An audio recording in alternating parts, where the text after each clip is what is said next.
I'm Larry O'Connor alongside Brian Wilson. But having something on the books that has the perception that this does allows for a lot of misinterpreting from employees, and I just think it's something that needs to go.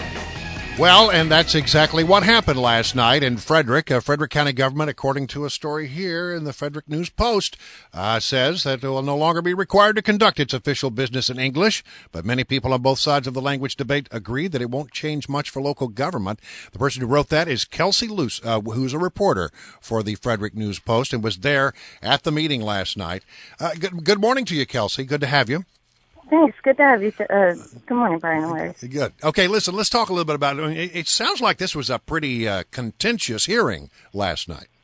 Yes, it was. You have strong arguments on both sides of the debate. It ended with the decision to repeal it. It was a slim vote, 4-3. And I think a lot of people were understanding that it's mostly a symbolic effort. You have the councilwomen that are promoting it. You have Jessica Fitzwater and MC Keegan-Ayre saying that it makes Barrett County more open to do away with the English law, the English ordinance. And then you have other folks, you like Councilman Kirby DeLauder, saying it kind of sets the standard for the county and kind of helps people understand what the quote-unquote rules are. So, but in effect, it hasn't seemed to have much effect on the county. Well, let me ask you a question because, I understand that in the last election, this was not an issue that anybody really brought up. And the people who brought this matter forward before the council this time around are relatively new members of the council. They didn't really campaign on this. I'm gathering that if you went on this downtown Frederick on Main Street there and queried a bunch of people that they would not think this was the most important issue facing Frederick County. Why do you think this came up now? Well, it's a good question. I think a lot of it has to do with the vision for Frederick County. The new people that were elected, we have some new Democrats in the council, and I think a lot of it has to do with whether the county wants to be seen as progressive or if it wants to be seen as a little more conservative. This was an ordinance that was passed by the old board, which was heavily Republican. I guess when you say that this is a changing vision for Frederick County, the question is whose vision? I mean, my understanding is that these new Democrats who got onto the council, as you mentioned, when they were campaigning, when they were running for their seats, they didn't say, elect me and here's my new vision of Frederick County. We're going to repeal this law that says government business should only be done in English. I mean, is this really what voters had in mind when they put them on the council, in your opinion? Well, no, that's true that there wasn't a lot said in the campaign. What I've heard from the people that I've interviewed is a lot of people kind of just want this to be an issue that's done with. Some people see it as a distraction. Last night I spoke with Ray Garza from the Frederick Immigration Coalition, who advocates for immigrants' rights. He was saying that it's really better to just move on from this and focus on other issues. Well, but I'm sorry, I got to ask. If you just said that the law as it currently was on the books until last night really didn't have an impact on the day-to-day business of Frederick County. You said that it didn't really make a difference. So what is there to be done with? Why is there this no movement that suggests that we've got to just get beyond it and move on from it? If it wasn't making a difference, then what's the problem with it?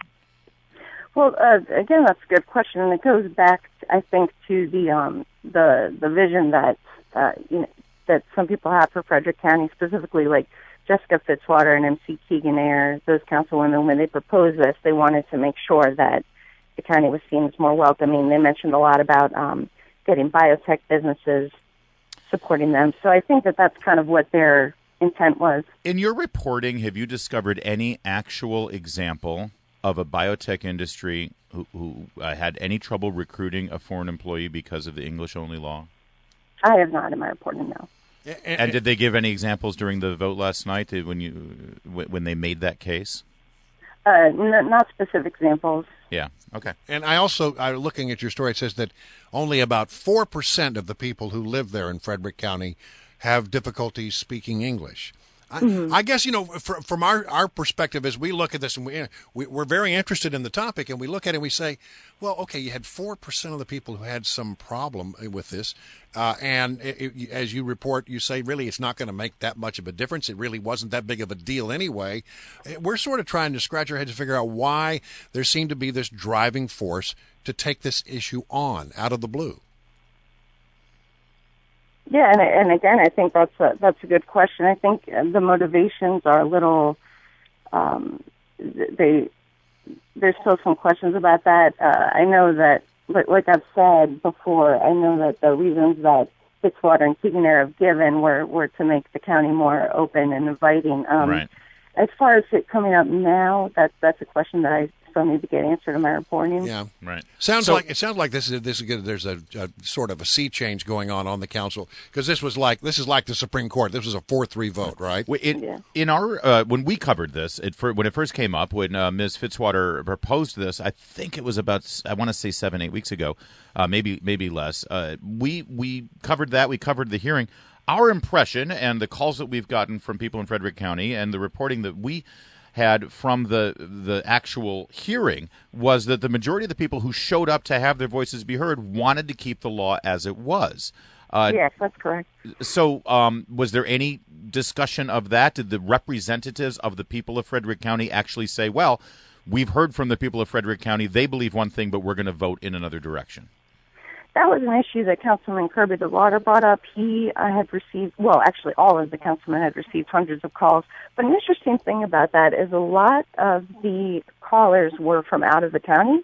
So it was a bit tricky to determine how many of the callers were actually represented by the council, because there was a group, Pro-English, which supports official English, that was really spurring a campaign statewide to get support to keep the English ordinance. So what I'm getting from you is that this was, in some people's minds, it was sort of an image thing. I mean, we all used to tell the little joke about, hey, let's go up to Fredneck. That was the reputation of the community. It was sort of a place where there are a lot of rednecks. And I'm just wondering, is that what they're trying to counter, that image of the old Fredneck, image? Well, the impression that I'm getting is that's exactly it. From my reporting, it's to counter that image, and that's one of the main motivations for doing away with the law. It's more of an impression than an actual process that they're trying to fix. Appearances. Well, one way to know exactly how the people of Frederick County feel about this is if this becomes a campaign issue the next time around. The next election, that's right. When is the next election for the council, and in terms of, are all the seats up, do you know, or just a handful? Actually, I do not know that. I have to apologize. I'm not regularly the council reporter, so that's something that we'll have to get. Well, you're pretty well versed on this topic, so we do appreciate you joining us on Kelsi, it. thank you so much. And I'm guessing, thanks for joining us. I'm guessing the people of, I'm guessing that if there are any people who don't like what their council just did in Frederick County, I think they'll let their thoughts be known. Well, they did let their thoughts be known, and they were ignored. And they were ignored, that's right. So now you vote.